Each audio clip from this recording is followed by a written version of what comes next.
Hey, thanks so much for coming. Lots of familiar faces out here. Hello. If you guys have been to one of my seminars or lectures before, you're going to be happy to know that I did not bring the circular rainbow tool tonight, so we won't have a repeat performance of that. When I started putting this lecture together, it's a process, and I had a snowdrift of Post-it notes, a pile of books, journals, texts to myself, and I started looking through these things, and I said, the title of this lecture is Every Thought I've Ever Had. So I started to break it down and realized that the challenge really in talking about art and religion is that we're using words and concepts to talk about things that are really, in fact, deeper than words and deeper than what we call concepts. The opening of the lecture was 40,000 years of human history. I was then going to define what art is. I was going to define what sacred is. I was going to talk about what God wants from me. And then the last section was something I called Everything That Is Wrong. Instead, we're going to do this. In the ancient myths of humanity's beginning, art and religion were the same thing. Now, we've come a long way since then, unfortunately. For decades, there's been a war, a culture war in America. This is a war between religion and art. It is a false war. This false war is predicated on a profound misunderstanding of what creativity is and what art can be. Institutional religions and an obscenely swollen art market benefit equally from this conflict, but it comes at a cost for the rest of us. The cost is many of us cannot really say what art is. Many of us do not really have a good concept of what sacred means. And yet, it is a trope, it is a cliché to speak of great art, even so-called secular art. And I'll be using some extreme examples of that. We speak of these things in religious terms. We use words like sublime, spellbinding, enchanting, transcendent, and sacred. So why do we do this? Why is an art museum or an art gallery, when you walk into it, why does it have an ambiance, its architecture, its lighting, its acoustics, that is very similar to houses of worship, to a church? Tonight we're going to examine our assumptions about what art is, what constitutes creativity, what imagination is, and we'll look at the two lives of art. So the two lives of art would be the art in the studio, what it's like to create paintings. That's the first life. Second life is what it's like to look at it, to experience it. Now, it's inevitable that I fall into the language of painting and sculpture because that's what I do. But everything that I'm talking about applies equally to music or writing or poetry or any creative endeavor. So this is not just for artists. I'm using the language of art, for sure. That's where I come from personally, but every single one of us has access to imagination. So if there's any one thing that you take away from tonight, I'd like it to be that there is a lot more to the human imagination than is commonly thought. When we speak of imagination, we inevitably use a little modifying word. We say just imagination. Oh, that's only imagination. That's just imagination. But imagination is what gave us the building that we're in. Imagination is what gave us all of these books that we're surrounded by. I think we can go further and say what we call imagination is in fact a font that is at the bottom of every human mind. It is what we are at the bottom.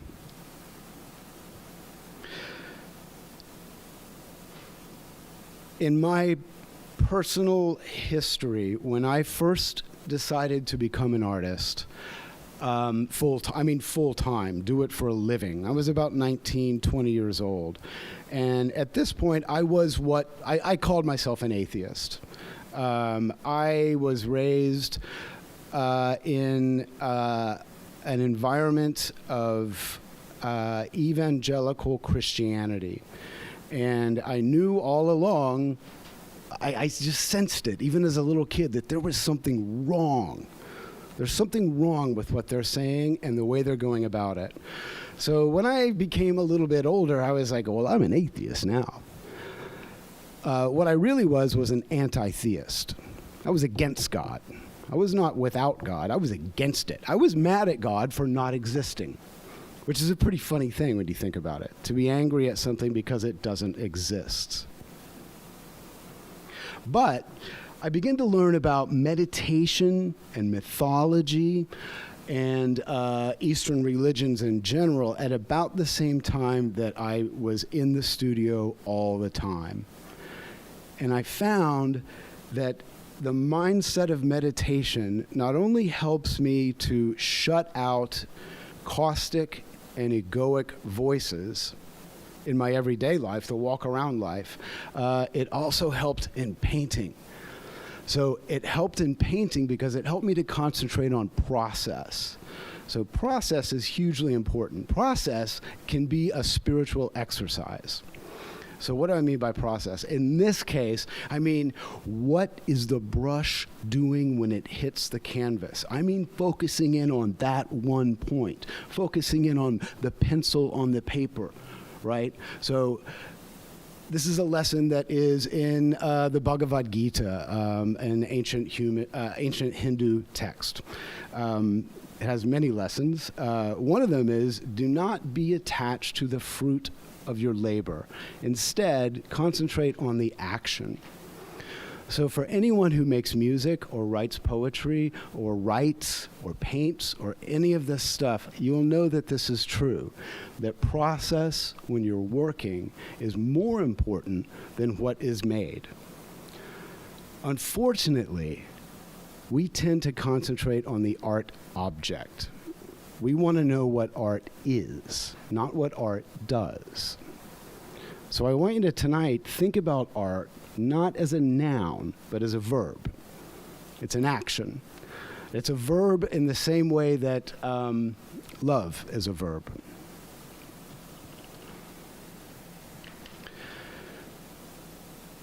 There are a number of practices that can help get one into the mindset of understanding process as something deeper, something that is setting off, that is like a catalyst in the mind. Meditation is one. An invocation is another. And this is, I'll just do it.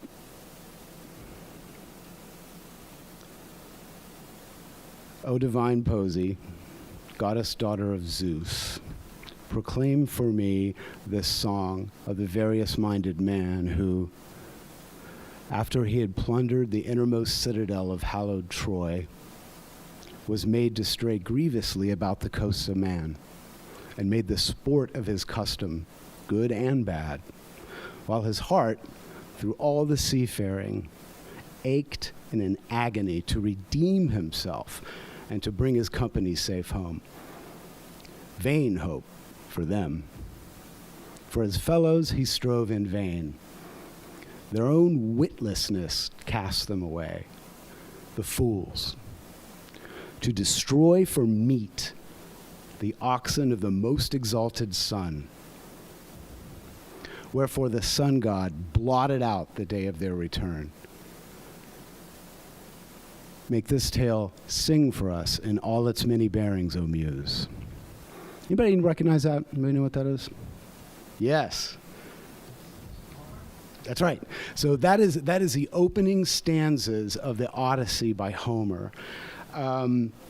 There's a lot in that. It's an invocation of something called a muse, which is, if you don't know, a muse is like a demigod. The ancient Greeks thought that there are forces out there. They were personified by women that assist artists, that are there to help. I can tell you this is actually true. This is true. Muses are real.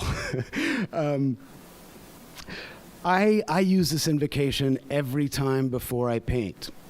The reason I've got it memorized is I run it through my head like a mantra when I'm working. This is actually doing something. It is giving my mind, my rational, analytic, language-based mind, something to chew on, like a dog. You just like take the bone and like, here, go chew on that, right? Because there's a lot more to us than our analytic minds. And for many of us, we find that the egoic voices are really caustic. And when we sit down to create, they're under threat. There is something called an extinction burst that meditation teachers use. The idea is that when beginners begin to meditate or use spiritual practice for the first time, the mind comes back with a vengeance. The mind is like, I'm under threat. So it doubles down and it goes after you. If you've ever tried to sit down and write or whatever it is that you do, you may find that this is an achievement arena, and the voices come out to play, and they will have their way with you unless you give them something to do.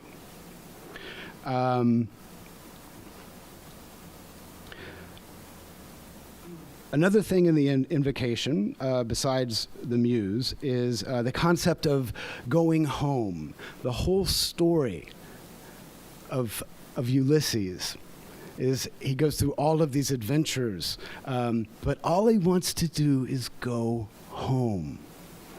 The reason he can't go home is because his men destroyed the sacred oxen of the sun god. What happened was they were shipwrecked on an island, the island of the sun god. They were warned. Ulysses was warned, do not eat those cows.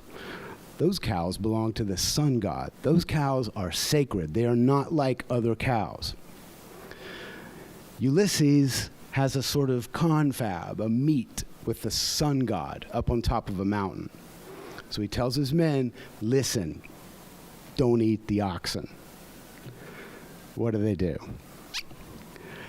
There's these great lines in the Odyssey where it's like, they're basically saying, we're not starving, but we're really hungry. And there's like these cows right over here. So Ulysses comes down from the mountain after his confab, and what are they doing? They're like, what? They're eating the oxen. So they're cursed for this. The idea here is that there are things in the world that are sacred, and we must not make the mistake of using sacred things for transactional purposes. We'll circle back to that a little bit later. Let's get back to the muse. The muse can be quite dangerous.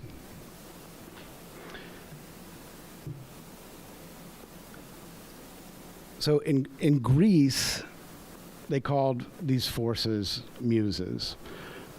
In the ancient civilizations of Central and South America, they called these forces divine helpers. In the ancient civilizations of North America, they were thought of as iterations of the Great Spirit. In Europe, Africa, the Indian subcontinent, they called them the gods. I'm going to read you a section from a book called The War of Art, Winning the Inner Creative Battle. This is by a guy named Stephen Pressfield.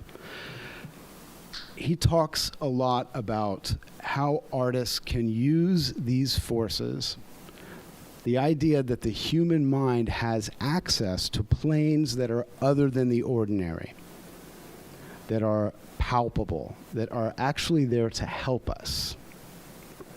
This is what he has to say. In the end, we arrive at a kind of model of the artist's world, and that model is that there exist other, higher planes of reality about which we can prove nothing, but from which arise our lives, our work, and our art. These spheres are trying to communicate with us. When William Blake said eternity is in love with the creations of time, he was referring to those planes of pure potential which are timeless, placeless, spaceless, but which long to bring their visions into being here in this time-defined, space-limited world. The artist is the servant of that intention. These angels, that muse. The enemy of the artist is the small-time ego, which begets resistance, which is the dragon that guards the gold. That's why an artist must be a warrior. And like all warriors, artists over time acquire modesty and humility. They may, some of them, conduct themselves flamboyantly in public, but alone with the work, they are chaste and humble. They know they are not the source of the creations they bring into being. They only facilitate, they carry. They are the willing and skilled instruments of the gods and goddesses they serve. Now, if you are an artist or if you know creative people, you run into this idea all of the time. If you talk to them long enough, you'll get to the bottom where they're saying, you know what, I don't know where it comes from. I'm just a vessel. I really am just a messenger. With some experience in the creative field, you can begin to feel and understand and distinguish between impulses. You can feel the heavy, egoic, self-interested impulse has a completely different feeling from what we're calling the message of the muse or the message of the gods or whatever you want to call them. Extraordinary voices and forces that seem to come out of nowhere, that do respond to invocation and do respond to the clearing of the mind.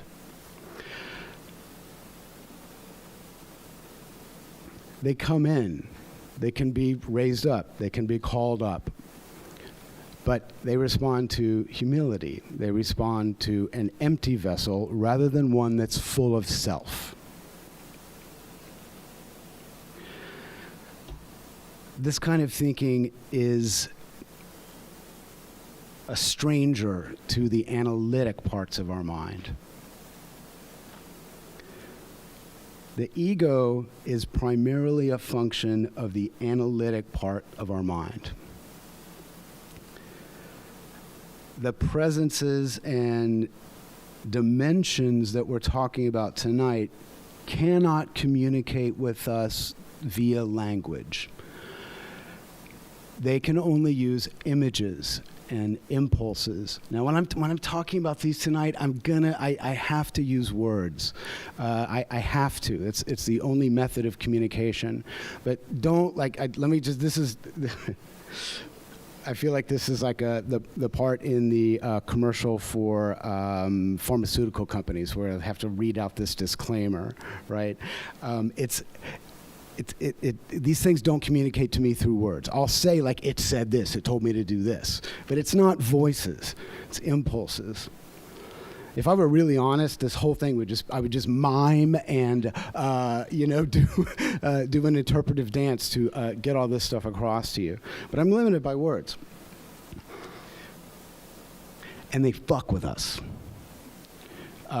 There is a very strong tradition in many mythologies across time and space of a trickster god. The trickster's a lot of fun, but you can be misled. It's not linear. It branches out like that. It branches out infinitely, it circles back on itself. It's a circular path, always.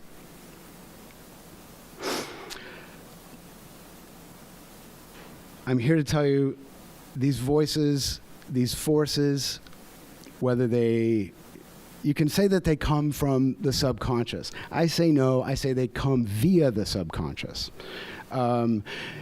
It's kind of like listening to a Bach concerto on a pair of earbuds and saying, yeah, well, that Bach concerto, it came from that earbud. It came via the earbud. Okay? Before that, it was on the device. Before that, it was in a recording studio. Before that, it was Bach, right? It goes all the way back to a human being. So it's not inaccurate to say these things that come up that are very real and palpable and generative, life-giving. They come up via the subconscious mind, for sure. But the subconscious mind goes way deeper than we imagine. Way deeper than we even know. And maybe, okay, I get it. It's like, okay, we're going on about this religion shit again and the gods and just like, it's kind of embarrassing. Religion is uncool. We don't want to have anything to do with that. It makes me uncomfortable. I totally understand. And it's like, it's not the world I live in. I don't live with gods. That's old. That's old stuff. We got new stuff happening here. But I'm here to tell you it's not just special artist studio stuff.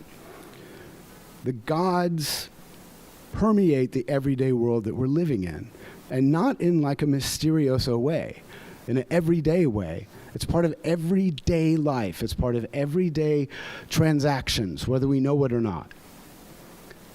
An example. What day is it? What day is it?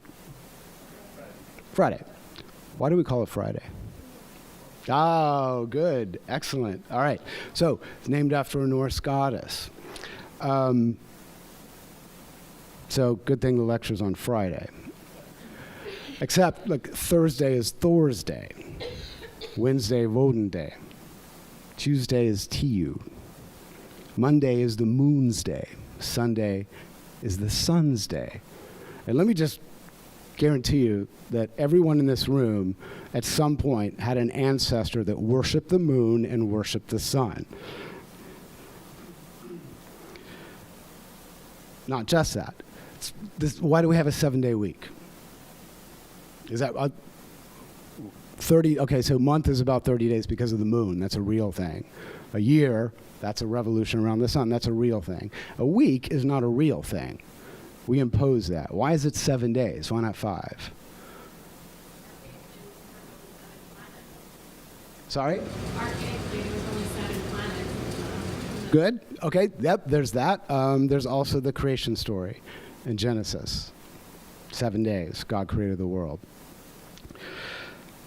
I mean, and there's also the old, like, what year is it?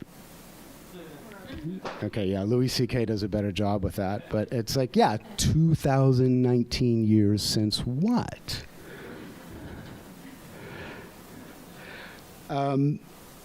Even money. Every time you hand over a dollar bill, what does it say on the back of it? In God we trust. Every single piece of U.S. currency has in God we trust on it. There's a reason for that. I mean, it's a piece of money. So why do we call it money?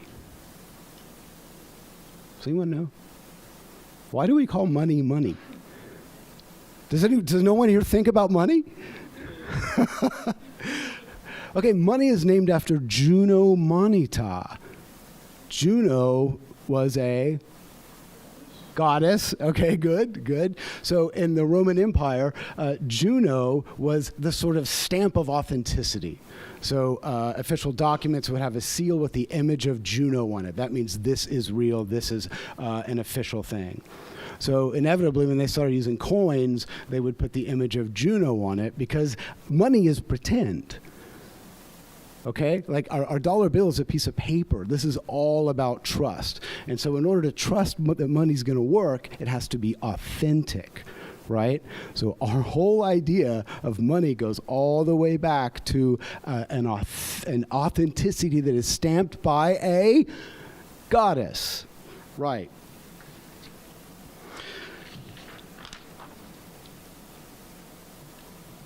So religion's always with us.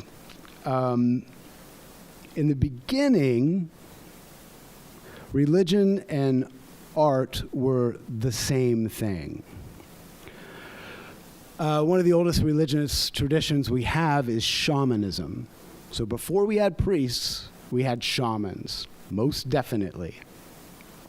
A shaman uses body paint, music, chanting, and masks. What are those things used for?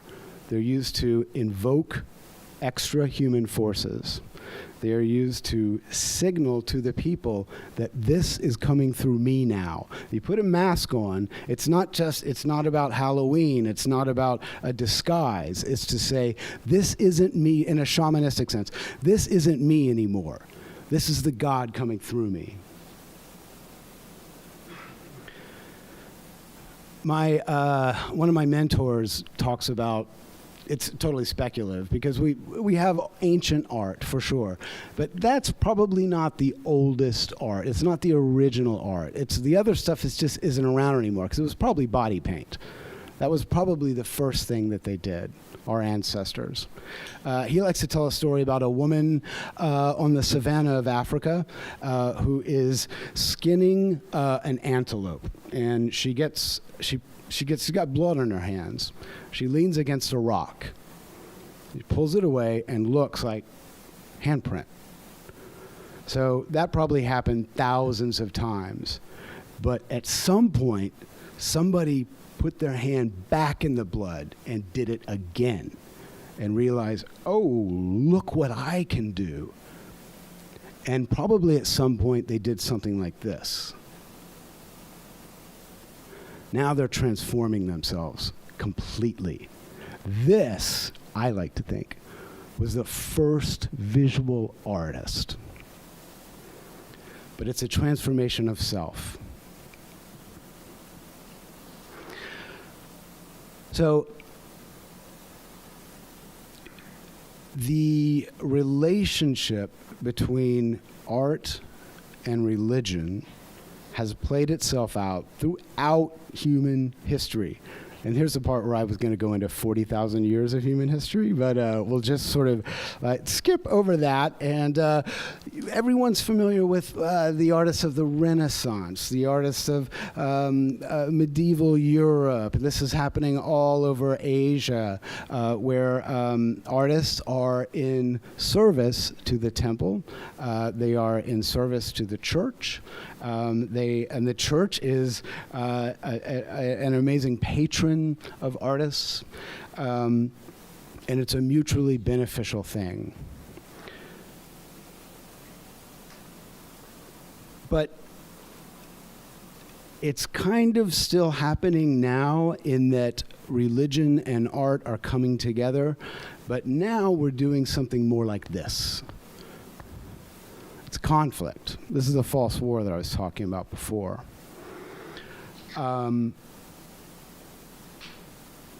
It has its roots in the Renaissance. Is anyone familiar with a guy named Savonarola? Savonarola, yeah, okay. Care to say? Okay, you're probably more familiar with what he did, which is create something called the Bonfire, the Vanities. So he lived in, he was Dominican friar, was given a lot of authority in the year 1497. And this was at the height of the Renaissance. So that's de Medicis, Da Vinci, Raphael, Michelangelo, all of these guys were all in Florence at the same time. But Savonarola did not like all of this humanism. He didn't like the fact that, like, the church is has this intimate relationship with artists. So he convinced his people that what they needed to do really was burn all this stuff. So in one of the main piazzas of Florence, he would build these big bonfires and encourages people to bring paintings and books. They would actually raid places and burn paintings by Botticelli, manuscripts by Dante, treasures, human treasures, they throw on the bonfire of the Vanities.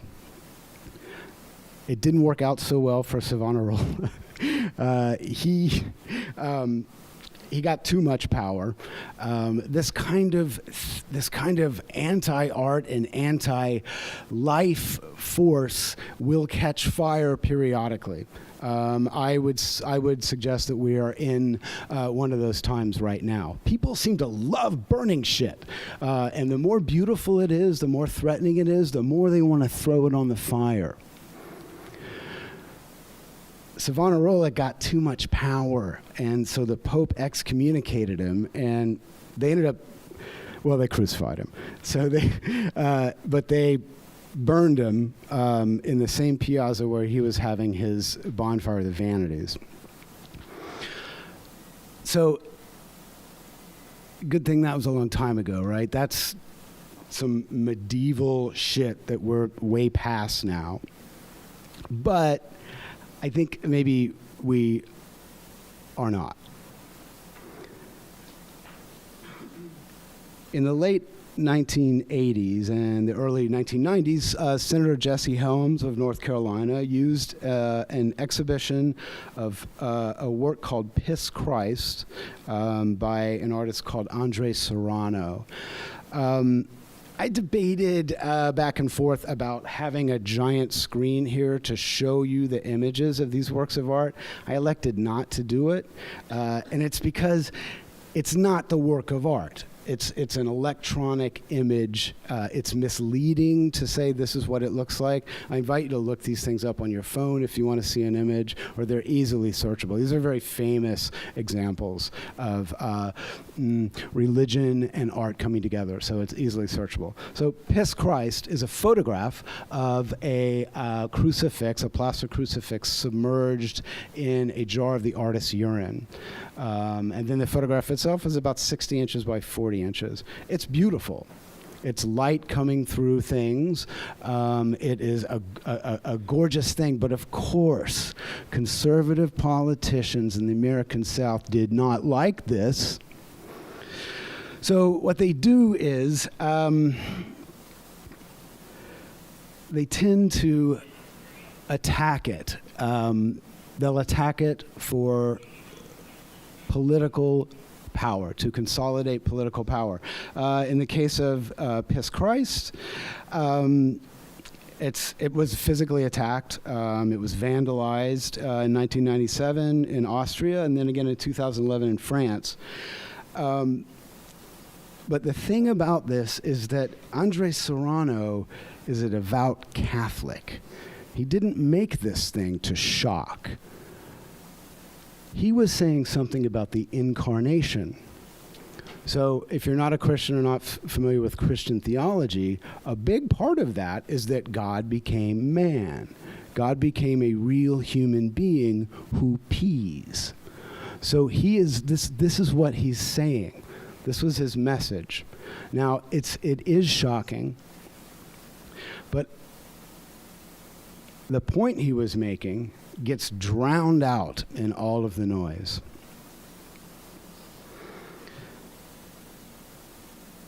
And what gets lost is that Andre Serrano is a devout Catholic. A lot of artists are. Andy Warhol was a devout Catholic. Did you know this? Andy Warhol went to Mass every day. This is the king of pop, the king of cool, the king of decadence, right? The center of New York decadent art nightlife. All about materialism. He was a secret religious seeker. He worked in a soup kitchen. Now, he wore these famous signature wigs, so you could always recognize him. But when he went to church, and when he went to the soup kitchen, he took his wigs off. so no one would know. He didn't want anyone to know where that was coming from, because it's not cool. Not all artists are spiritual seekers, but many, like I said before, many of them, if you get down to it, if you get them telling the truth, they'll tell you that their ideas are coming from somewhere they don't even know. It doesn't have to be organized religion. Another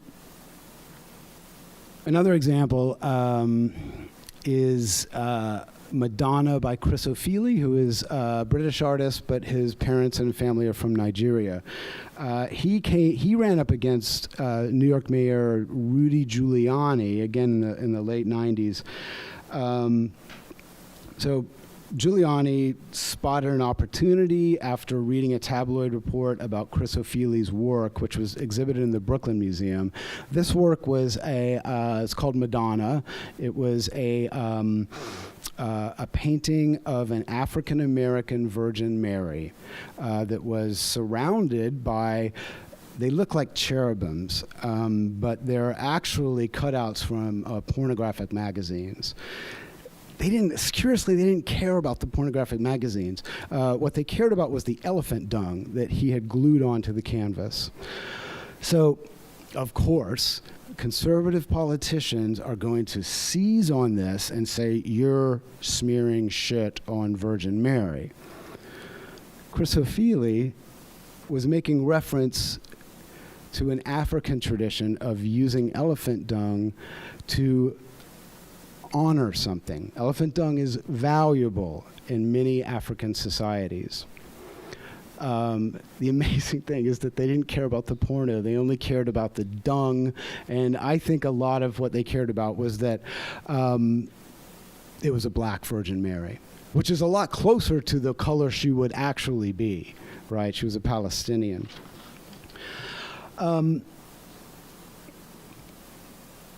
Again, we've got this idea of bodily functions referring to the real incarnations and bringing to our attention the fact that the Holy Virgin Mary and Holy Jesus, we want to put them way up on a pedestal.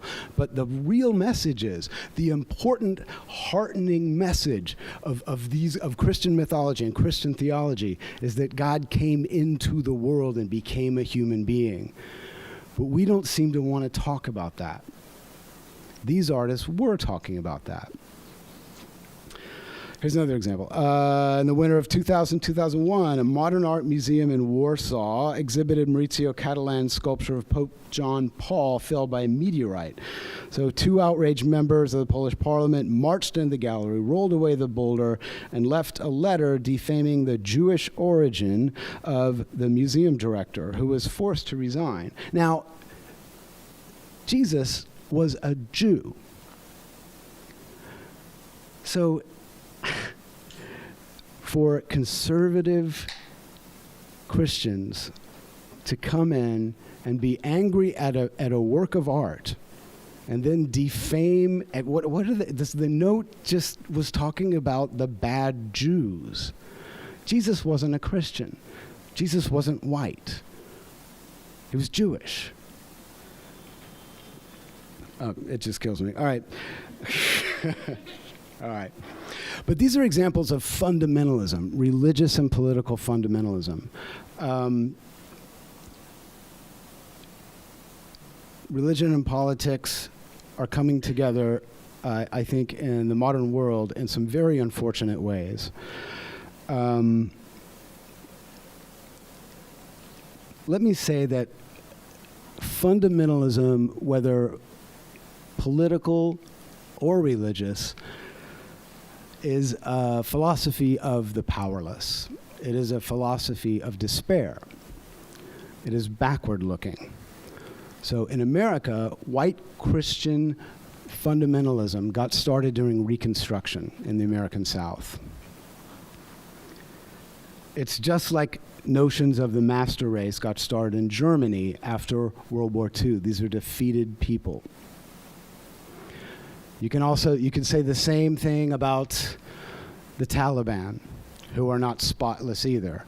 There's lots of destruction going on. The Taliban dynamited big statues of the Buddha, beautiful, thousands of years old.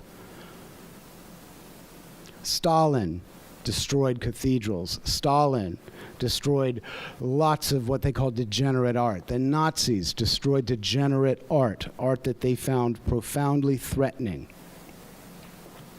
Even after the French Revolution, 1797, 1793.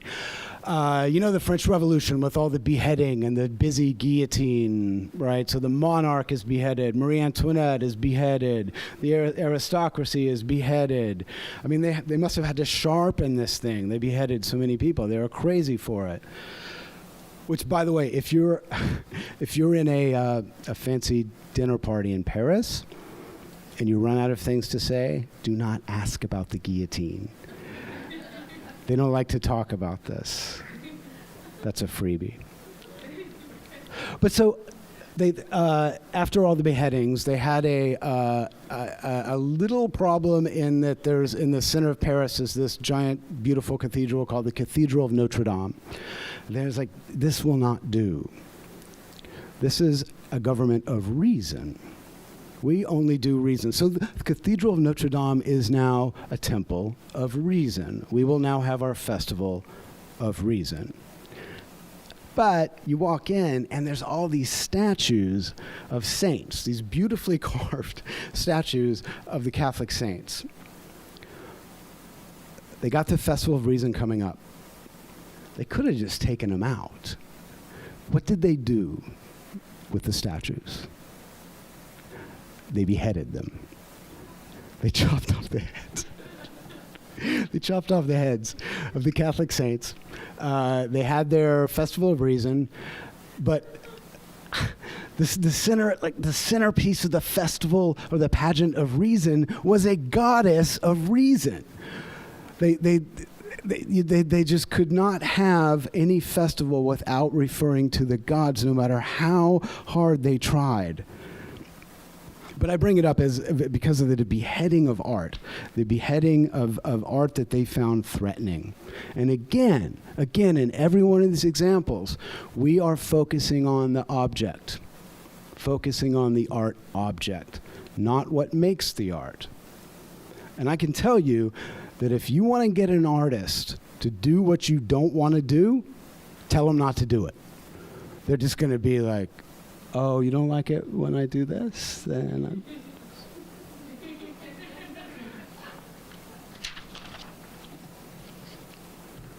Section 3.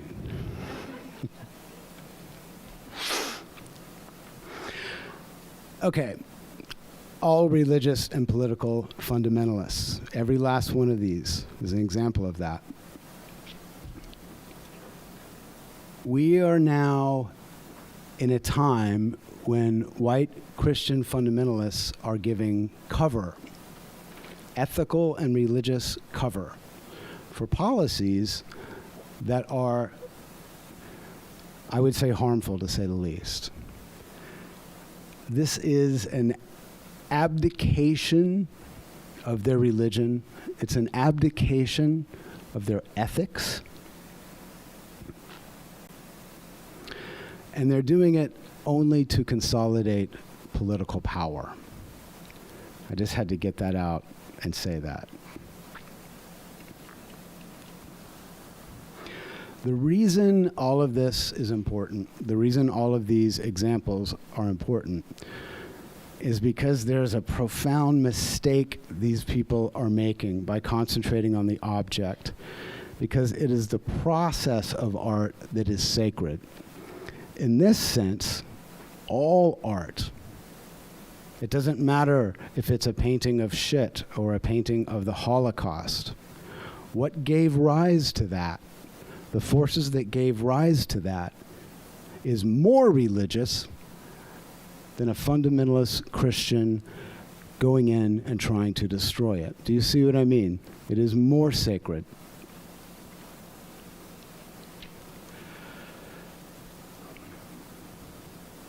Good. Good. I got through that.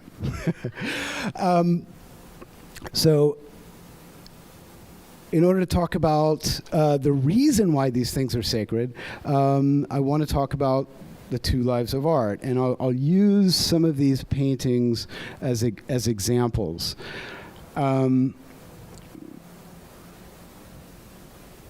Unfinished, finished, unfinished, very much unfinished, just the beginning. So when I'm in the studio and I have done, I walk in and it is a straight up ritual. I've got special clothes on; they're covered in paint, but it is I'm not a priest, for sure. But there are real similarities between what goes on in the studio and what goes on in a church. Got special clothes, special lighting, a special place, special implements. Okay, in my case, it's a palette, paints, millions of cups and chemicals and wax and all of this stuff. But it's all there for a material reason, but the way I use it in the beginning is very much ritualistic. So I found that taking these actions of mixing paint, putting on the apron, turning on the lights, begins to get myself out of a mindset of the everyday. Now this works for at a keyboard. This works with you and your scribblings, with your pencil. It doesn't matter. It doesn't matter. What matters is understand that these implements are special, that they're doing something, or they can do something if you're open to it. So we're using words like muses and forces and inspiration, and they can seem random and elusive at first. I would encourage you to pay attention to how you feel inside as you take up your implements of whatever it is that you do. Notice that there is a palpable difference as you begin to work. The work itself is sacred, and it goes deeper. So, look, for me, there is a definite feeling when I'm not here anymore, when I'm just, this one isn't really here. This is emptied, and there's something else that's rushed in. So we get the word inspiration, right? Inspiration is in spirit, a spirit coming through you. Enthusiasm, theos, entheos, a God inside. This is ancient stuff. There's different ones. One of the forces that comes through me, I get this a lot, that like, oh my God, these paintings look like they were done by different people, right? They're not done by different people, they're done by different things, right? And I've kind of noticed that like they're very distinct. They kind of can be understood in terms of the Apollonian and the Dionysian. So Apollo and Dionysus, two Greek gods. Apollo is a god of reason and light. Dionysus is the divine madness, the god of wine. Apollo, Dionysus. They're different feelings.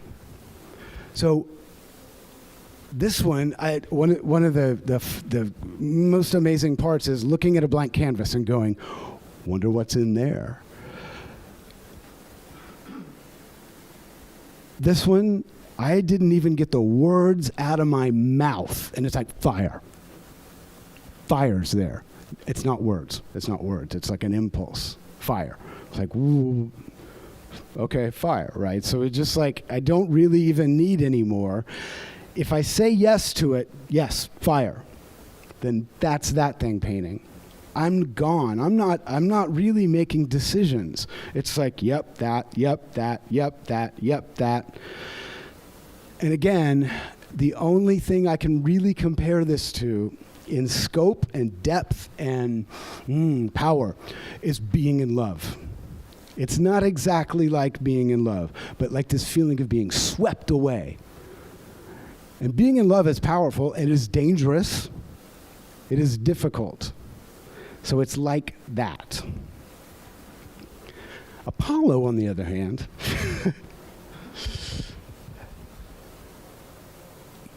this one is more like, put that there. That goes there. No, there. Put that there. I'm partial to Dionysus myself. I look at this, and it's like it's got something. It's pretty good, but it's like it's almost too perfect. Like I want to mess it up, because really what you want in the end is a balance. You want both Apollo and Dionysus in the same artwork, because that's more like real life, right? If you're all Dionysus all the time, you're headed for rehab. But if you're Apollo all the time, it's like it's still inspirational. It's still a joy to paint. It definitely is. But there's just not enough grit in it. There's not enough of the real life. It becomes more of like a symbol.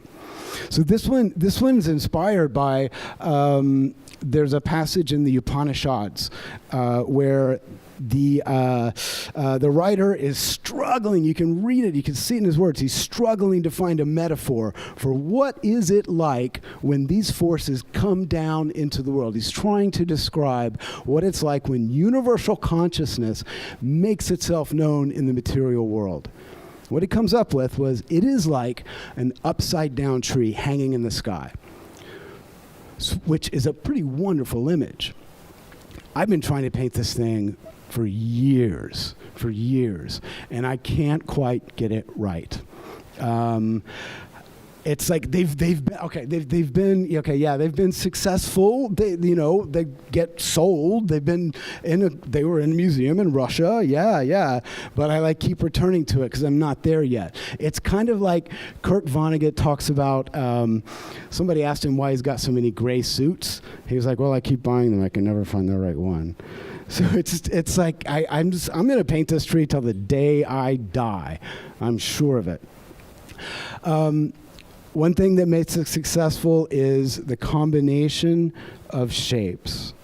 So circle, symbol of wholeness, coming out, and branching out, an infinite branching. So this can be a tree or a river system or an arterial system inside of our body. So these are, without knowing it or planning it, I'm getting these ideas that end up being sort of universal shapes that can be understood in a variety of ways. This one I made in divinity school quite a few years ago now. This took about 45 minutes. It just came out. It's just like heads, and I walked away from it, and it was like, oh, it's finished. It can be used tonight to talk about the divine double, the idea that there's more than one thing in here. Right? There is an egoic mind, the analytic mind, and then there is the intuitive mind. So two in one, two beings in one head. When I was painting it, I kept thinking what is this, a two-headed giant? Is this what I'm doing? And that's kind of what I kept. That was the the bone I threw to my mind, okay, yeah, two-headed giant. And just keep working. But it's a lot more than that. It's got St. Jerome in it. It has suffering in it. It has the divine double. And frankly, I was disappointed that I was done with it in 45 minutes because canvas is expensive, and I wanted to work on that thing for months. Yeah. So in this way, we're looking at artist as vessel in the studio as the first life of art. The second life of art would be when it's witnessed or heard or read. The idea here is that art isn't complete until it's witnessed. If you think about, in a way, it's a freaking miracle that a pattern of chemicals on a board or on a piece of canvas can invoke something in people. Patterns of silence and sound can make you feel something very deep. But if you get down to it in an analytical way, it's chemicals on a board. The only thing that makes it art is you looking at it. That's it. It doesn't exist as art anywhere else except in your perception. So let's take the Louvre. The Mona Lisa is hanging in the Louvre. It's beeswax and oil on a walnut board. When the lights go out in the Louvre and there's nobody there, that's all it is. It is chemicals on walnut board. It's not till they turn the lights on that it becomes the Mona Lisa. So this, in a way, is a very obvious statement, but and also, in a way, it is a very profound statement. And it gets to what art is, in that it is not about the object. Just as the artist is a vehicle in the studio, the object itself is also only a vehicle. But a vehicle for what? What is it that's being transferred?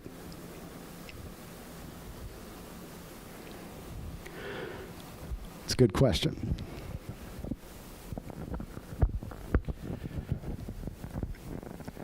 The question it begs is the same, when you look at the Mona Lisa, are you getting the same thing that came through Leonardo? Is that even possible? It might be. Now, art is subjective, obviously. People have different reactions to different things. So it's not true that everybody has like a universal reaction to a cantata or a universal reaction to a poem or a painting, but they're similar.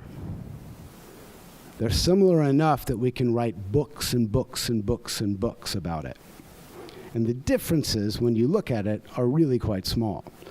What's important is the miracle of communication when you think about it. It works. Something in me is lit up when I listen to Bach. Is that the same thing that lit up Bach? Maybe. Maybe it is. I hope it is. To illustrate this, where are you, David?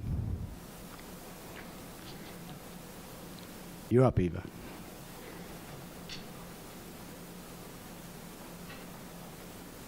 Yeah. Yeah, okay. So, I could talk till I'm blue in the face about this particular point. Is it the same thing or not? Instead of blah, blah, blahing about it more, I'm just gonna show you a quick demonstration and ask you.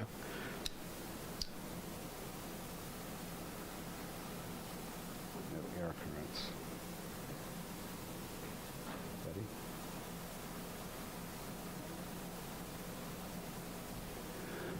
Is that the same flame or a different flame? I'll do it again.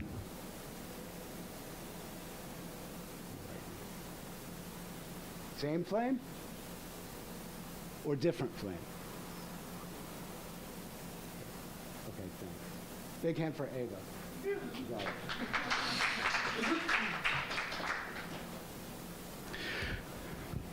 Thank you. And yeah, I just had an open flame in the rare books room, so I had to make that really fast. That's what I've got tonight. I wanted to end on the candle note, but I wanted to leave time for questions if there are any. I'm sure I skipped over tons of shit. Thank you.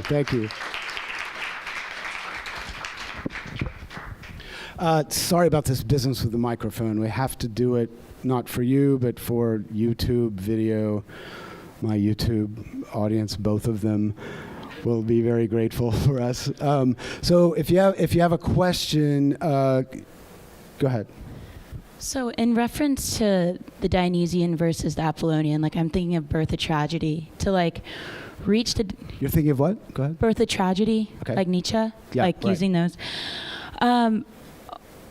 When there is this like binary of like Apollonian or Dionysian art, you know what? Yeah, I know where you're going. Okay, good, good. Thank you. Yeah. It takes almost a burning of the Apollonian, like a no return to the Apollonian, to reach the Dionysian.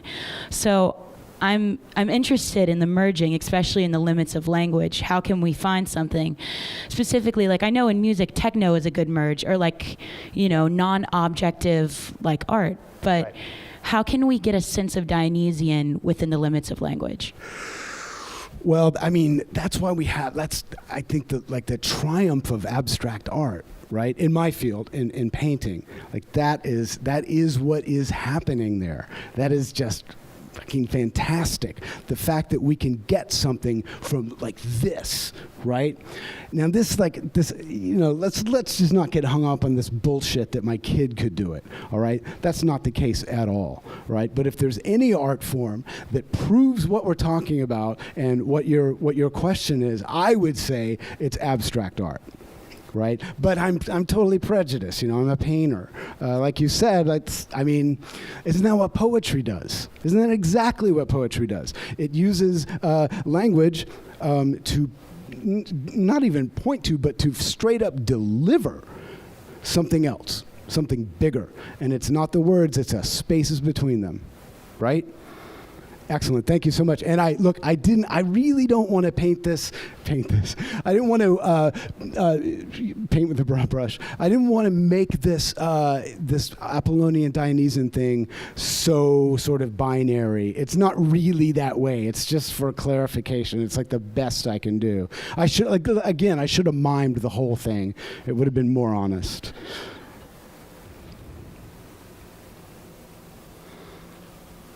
Any other questions?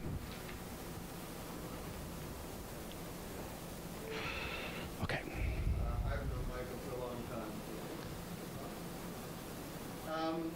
Pick a number, 1 to 5. 5. Oh, damn. Just ask the one you want. No, I have no idea, and that's why I'm doing it. I always have so much to ask you. But you bring up the question of symbols and all the kind of political problems with art, and one of the things that concerns me as a human trying to express myself in words, trying to manifest what you're talking about, is our insanely broad heterogeneous cultures and the internet and all of that creates the kind of confusion you're talking about. How do we, right? So to your point, with abstract art, we can kind of transcend some of the symbols that we have an Apollonian obsession with. Right. So, I guess the answer might be abstract art, but other than that, how do we try and transcend some of the symbols? Like a tree, especially, whatever. You said this great thing about kind of co-opting the sacred, and all I can think of is the damn Casper ads on the subway. Go on. Anyone know what I'm talking about? Yes, close your eyes and you can be home in bed, like a meditation. And so, right, this kind of co-opting the sacred nature of meditation is a way to get beyond the self. So how do, as an artist, as someone trying to bring symbols into the world that are expressing what the muses are saying, how do we cope with that so many symbols have been co-opted and reduced to, basically capitalist tools? Sorry, big question. That's an excellent question, and don't take this as a dodge. Right. But the answer is ignore it, get in the fucking studio, and get started on something, right? It's not there. It's never going to be there. Don't let it drain you. Don't let it bring you down. Seriously, there is a magic in being bold and starting something. Do it for yourself. It's not gonna ever be in a Casper ad. It's probably not gonna be on the internet. I don't want to slag the internet. Certainly, there's been a lot of artists working digitally there's nothing to say. Art can be made out of anything. Andy Goldsworthy makes art out of icicles and dirt. It's beautiful. It's fantastic. There's no reason why they can't use electrons as well.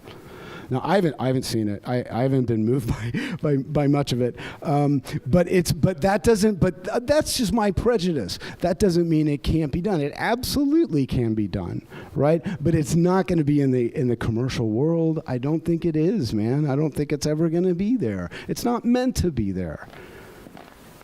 It's the market. Thanks. Thank you. Hello. Yeah, I really liked what you were talking about in terms of process.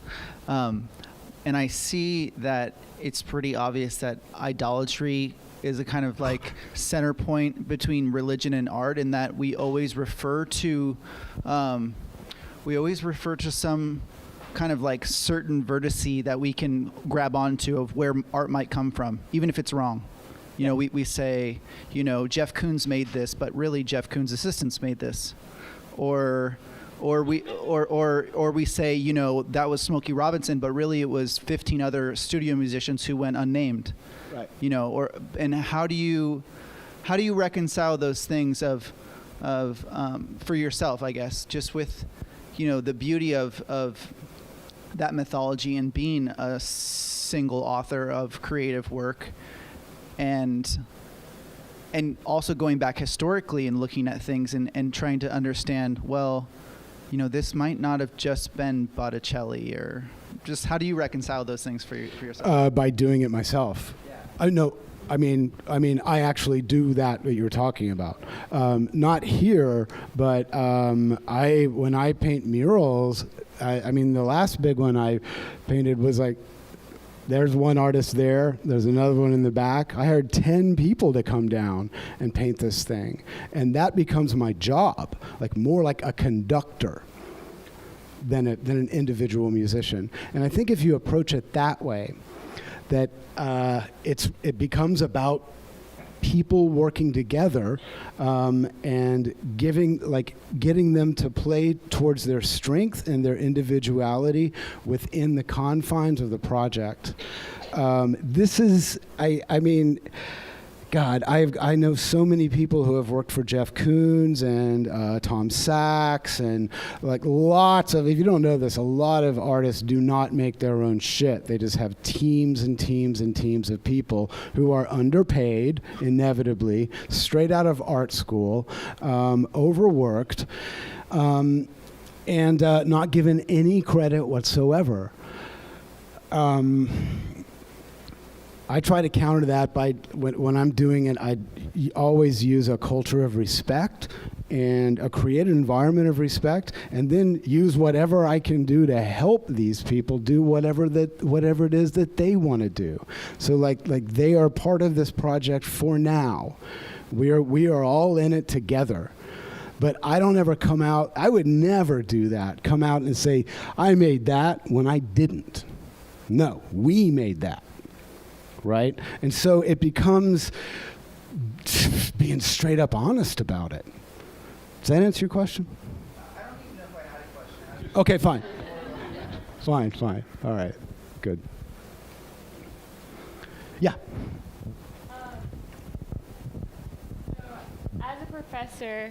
As a professor and a teacher, sharing these experiences and philosophies with your students, what are some of your observations of your students? Like, how are they changing? What are they taking in, and how does that influence their work? Great question.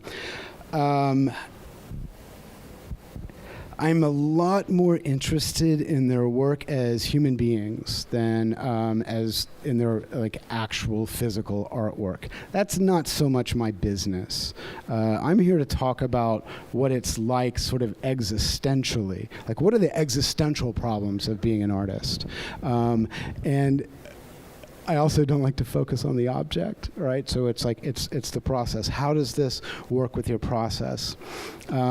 One thing that I do, which is like pretty heavy, is an exercise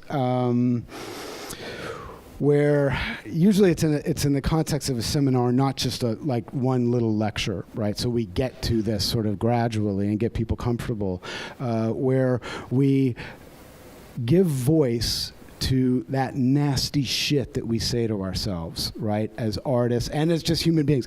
Human beings do it too, but for artists it's a particularly toxic and potent problem because it comes up in the achievement arena and it gets in the way of making the work, right? So it's like, I always start out, it's just like, you know what, mine's fraud. This is what my voice says to me, fraud, fraud. Everybody's, I want to say like everybody's is different, but it isn't. We go around the circle, and I'm going to say 80% of the people, like if you give them permission, and it's a beautiful thing when they do this, because they don't really ever have an opportunity to do it. I don't know what the hell's wrong with this world, but like it's a big secret. They thought like they're the only one with this voice. But what they say, 80% of them, not good enough. Everybody's got this somehow. I don't know. Not good enough. Not good enough.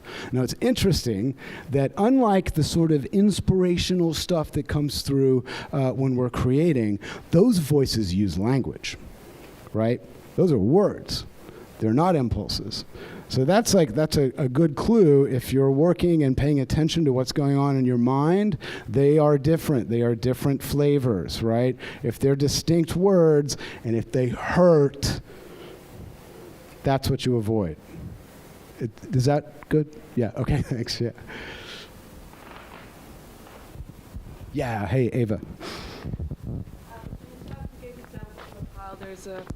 So you gave examples of how there's a conflict often between society or politicians and seeing art and religion or religious imagery, and seeing that so it's just uneasy with that marriage between those two.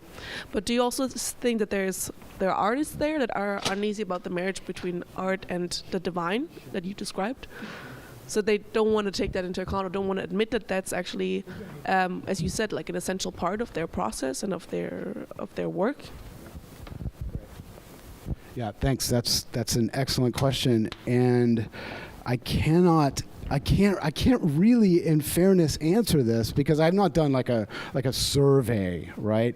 All of my information along these lines is totally anecdotal. But the overwhelming majority of people that sort of engage in that conversation and talk about it is that they're like, yeah, something's coming through me. Something's coming through me. And because they experience it as an experience, not an idea. This is not somebody telling them that they have to do it this way or they got to believe this or they're going to hell, right? It's not institutional, it's individual. They're more comfortable with it. You know what I mean? Yeah. Okay, good. We are running out of time. Is there anybody else? Should we finish up? And scene. Good. Thank you very much. Thanks.